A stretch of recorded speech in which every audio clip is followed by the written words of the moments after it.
sama xarit si yoonu tukki yi. Ana sama xarit. Where did he go? Ana sama xarit. si yoonu tukki. Une série de théâtre radiophonique du studio Ëppukaay. Ana sama xarit ci yoonu tukki. Ana sama xarit. Ana sama xarit ci yoonu tukki. Souleymane et aventure. Ana sama xarit ci yoonu tukki.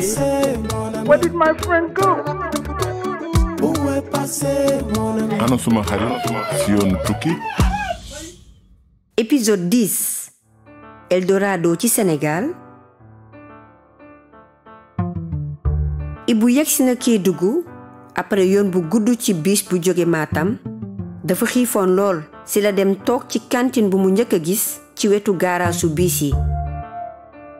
bi mu yegsee mu dégg client yu bari di waxtaan mu daldi toog ci taabal ji bokk ci waxtaan bi. am na benn malien buy wër wurus, benn paa ghanéen ak tamit Rama migrante bu dellu Sénégal.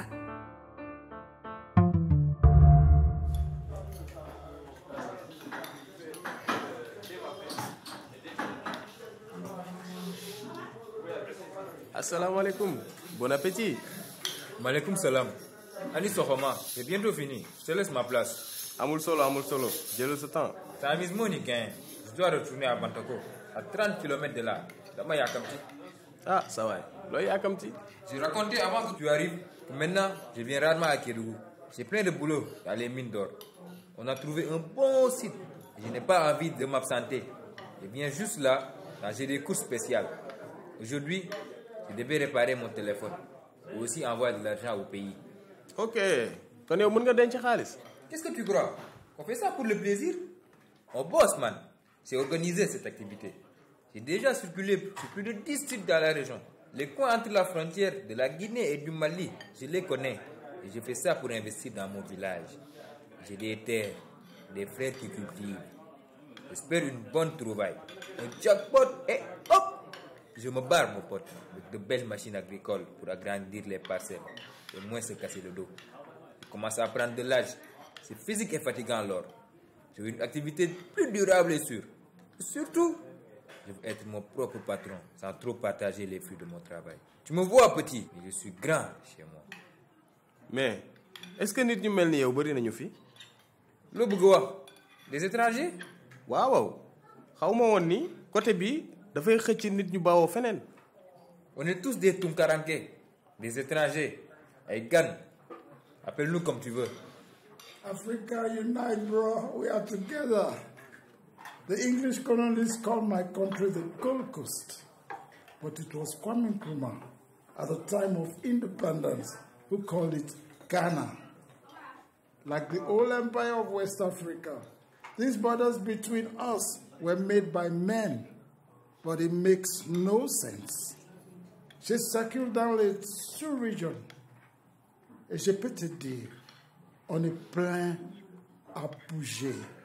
Depuis longtemps, il y a des Sénégalais qui ont déserté la culture des arachides pour aller chercher le diamant en Sierra Leone. Ici, regarde mon frère, les sites artisanaux de l'or au Sénégal, c'est les Maliens et les Burkinabés qui ont ramené leurs connaissances. Aussi, les Burkina sont venus se former au Ghana, dans la région, près de nos frontières. C'est chez nous qu'on adapte les premières machines pour exploiter l'or de manière artisanale. On a remixé le moulin à 1000 pour qu'il donne des millions. Des millions même. Ah bon? Kon pour yéen ñun dañoo toog ci xaalis bu bari te xamuñu ko. Waouh, dafa mel ni boy town nga de. Le Sénégal attire des étrangers depuis longtemps. Ouais, opportunité, business. Yom na sax. Mais ça dépend si ki nga dund ak fi nga jóge. Yow moom yaa ngi mer di? Waaw. D'accord. Xamuñu ni affaire yi di demee ci région yi. Maman, je suis fatiguée tous les jours de me justifier. Juste parce que je suis indépendante et forte. Ah, loolu moom man mënuma ci dara. Ah, mais regarde, les enfants du Sénégal, des fois, vous avez pas la tête. Regarde toutes ces politiques pour nous sensibiliser, nous montrer qu'on peut réussir chez nous.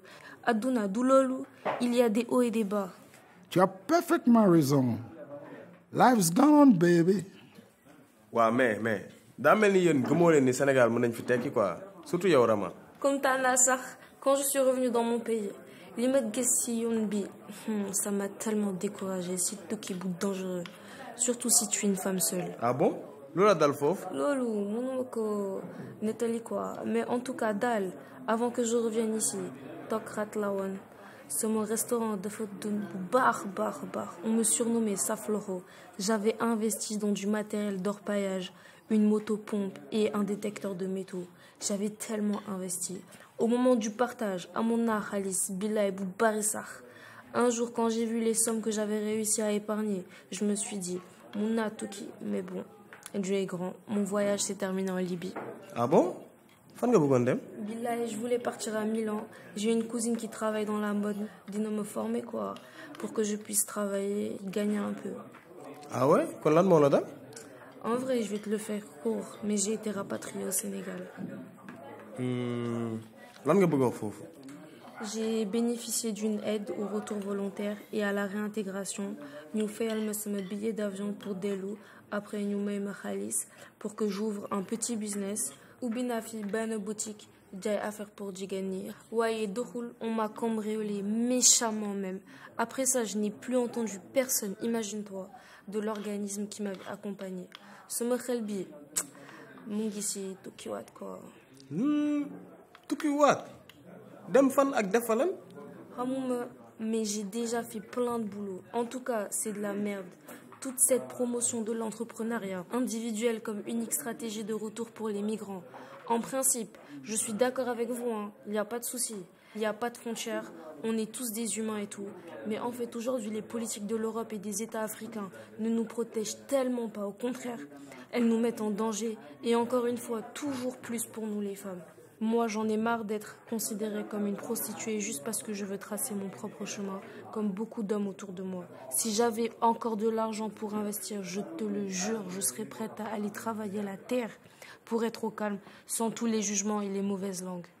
Justement, il paraît qu'avec la fin du conflit en Casamance, il y a plein de terres agricoles disponibles.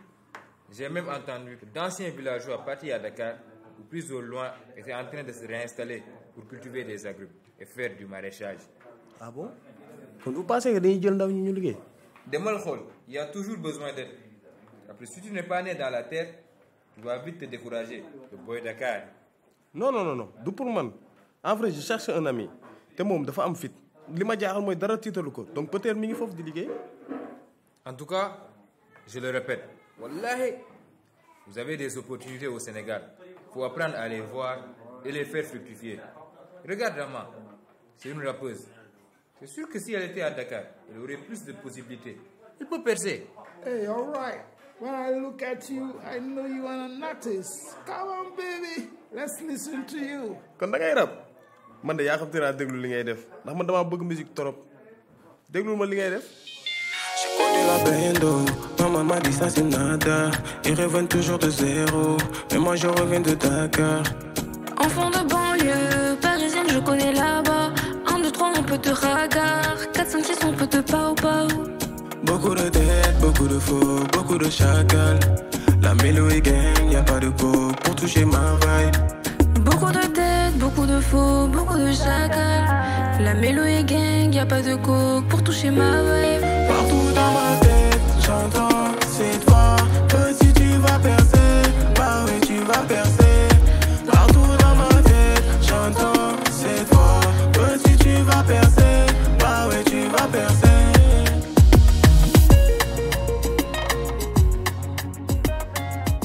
Ibu amatul lenn lu muy ñàkk, amatul xaalis bu bari te bëggul dellu Dakar te jéemul xool yoon bu bees bi ñu ko nettali.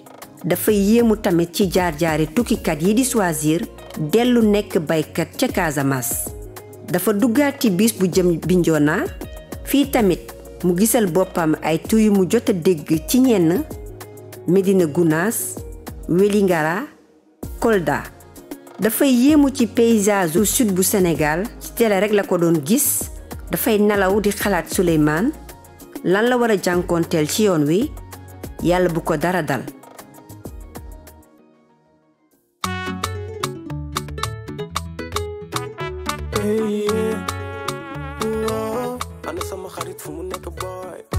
yéen a ngi doog a pare déglu Eldorado ci Sénégal épisode 10 de la série de théâtre radiophonique Ana Sama Xarit. Une production réalisée avec le soutien de COSPE dans le cadre du projet Informant financé par l'Union européenne.